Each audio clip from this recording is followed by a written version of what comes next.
अथर्व, तुम्ही मला विसरलात तरी चालेल, पण मायाशी लग्न करू नका. तसं जर झालं ना तर फक्त अनर्थ होईल.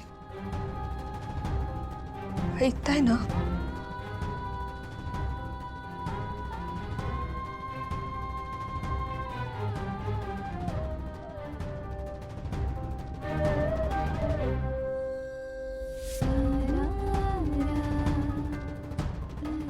आई,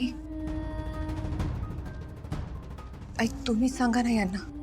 अथर्व,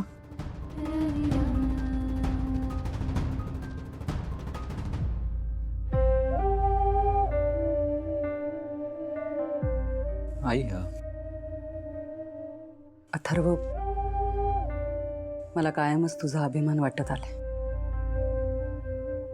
तू मायाची बाजू घेतलीस. तुझा निर्णय ऐकून बरं वाटलं आणि मला खात्री आहे की तुम्हा दोघांचा संसार खूप सुखाचा होईल. आई, माया वेदासाठी जीव द्यायला तयार झाली होती. जर माया इतका मोठा त्याग करणार असेल तर आपण तिच्या बाजूने उभं राहायला हवं. ती वेदाची चांगली काळजी घेईल अथर्व. निश्चिंत राहतो.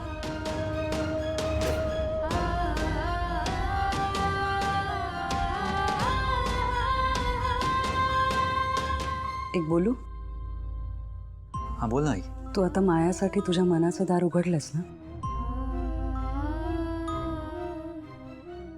मग त्या मनाच्या दारावरती अंबिका उभी राहून चालेल?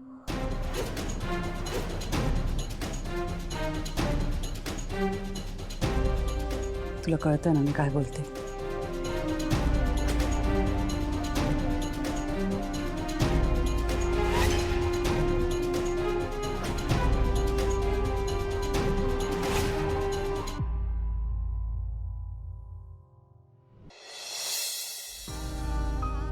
आई, मी अंबिकाच्या सगळ्या गोष्टी या घरातनं बाहेर जाऊ दिल्यात,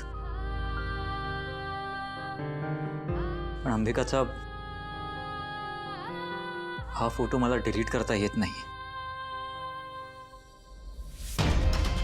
मी समजू शकते. पण वेदा आणि मायासाठी